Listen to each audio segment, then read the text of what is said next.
USA navy के best officer admiral Ernest जे king थे, जो नेवी के कमांडर इन चीफ भी थे। उन्होंने कहा कि मैंने नेवी के बेहतरीन जवानों को जदीद और मॉडर्न वेपन्स देकर रवाना किया है और उन्हें बेहतरीन प्लानिंग भी तैयार करके दी है। मैं यही कुछ कर सकता हूँ। अगर कोई जहाज़ डूब जाता है तो मैं उसको सी लेवल पर नहीं ला सकता, और अगर कोई डूबने वाला होता है तो मैं उसको डूबने से बचा नहीं सकता। मैं गुजरे हुए कल पर परेशान होने के बजाय आने वाले कल के लिए बेहतर काम करने में टाइम स्पेंड करूँगा। अगर मेरा पास्ट मुझ पर हावी हो जाएगा तो मैं ज़्यादा टाइम तक जिंदा नहीं रह सकूँगा। दोस्तों, मैं हूँ Waseem Danish wisdom and dreams के चैनल के साथ। आज का हमारा टॉपिक है अक्लमंद और स्मार्ट आदमी के लिए हर दिन उसकी ज़िंदगी का नया दिन है। अगर आपने हमारे चैनल को सब्सक्राइब नहीं किया है तो जल्दी से सब्सक्राइब कर लें, लाइक करें और ज़्यादा से ज़्यादा शेयर करें। तो चलते हैं आज के टॉपिक की तरफ। हमारी ज़िंदगी की मौजूदा दौर में सबसे बड़ी ट्रेजेडी ये है कि हमारे हॉस्पिटल्स में 50% ऐसे पेशेंट हैं जो मेंटल और नर्वस प्रॉब्लम्स में घिरे हुए हैं, जो गुजरे हुए दिनों के कामों के बोझ के आगे दब गए हैं और साथ ही आने वाले दिनों के बारे में सोच सोच कर डरे हुए हैं। आपको ऐसे लोग भी बहुत मिल जाएंगे जो गलियों में आवारागर्दी करते रहते हैं। मिसेस ई के शुल्स बताती हैं कि 1937 में जब उसके हस्बैंड की डेथ हुई तो वो मायूस हो गई। कहती है कि मेरे पास रुपया पैसा भी न था। मैं अपने पहले बॉस से कहकर पुरानी जॉब पर जाने लग गई। पहले मैं किताबें गांव के स्कूल्स में बेचा करती थी।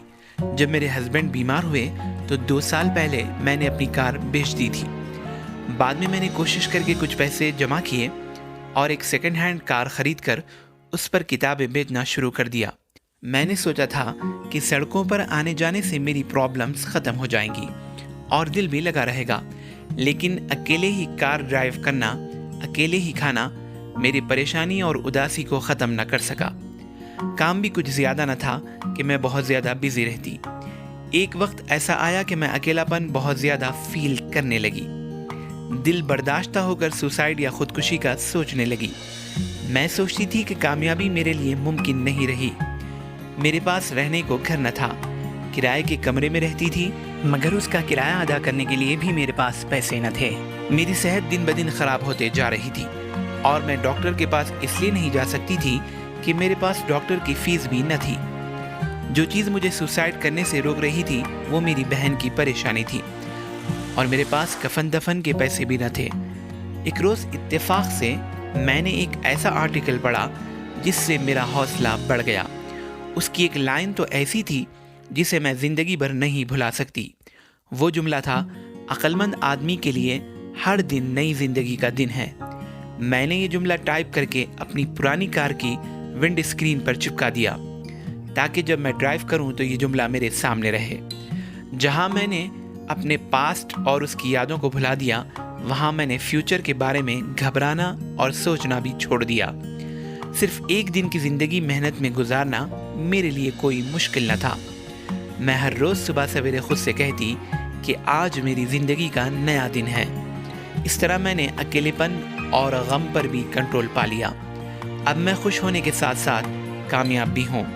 अब मैं ज़िंदगी से बेजार होने के बजाय उससे प्यार करती हूँ। मेरे अंदर जोश भी है और वलवला भी। मुझे यकीन है कि दोबारा मैं कभी खौफज़दा नहीं होंगी, चाहे ज़िंदगी मेरे साथ कैसा ही सलूक क्यों न कर ले। मुझे फ्यूचर की फ़िक्र नहीं। मैं जानती हूँ कि मुझे एक दिन और एक वक्त के लिए ज़िंदा रहना है और हर अक्लमंद और स्मार्ट आदमी के लिए हर दिन उसकी ज़िंदगी का नया दिन है। हमारी लाइफ की ट्रेजेडी ये है कि हम मेहनत नहीं करते, बस एक ख्वाबों की दुनिया में रहते हैं कि बस एक मिरेकल होगा और ज़िंदगी बदल जाएगी। स्टीफन लीकॉक ने लिखा है कि हमारी थोड़ी सी ज़िंदगी किस कदर अजीब व गरीब है कि बच्चा कहता है कि मैं बड़ा लड़का कब बनूंगा, लड़का कहता है कि मैं जवान कब होऊंगा, जवान कहता है कि मेरी शादी कब होगी, लेकिन शादी के बाद क्या होगा। सोच बदल जाती है और वो कहता है कि मैं रिटायर कब होऊंगा। जब रिटायरमेंट मिलती है तो वो इन सुहानी फिजाओं की तरफ लौट जाता है। सर्द हवाएं उन्हें बहा कर ले जाती हैं, वो अपना सब कुछ खो देती हैं। जिंदगी गुजर जाती है, ہماری سمجھ میں یہ بہت دیر کے بعد آتا ہے کہ زندگی جینے کے لیے ہے اور زندگی ہر ایک لمحے میں اور ہر دن میں موجود ہوتی ہے۔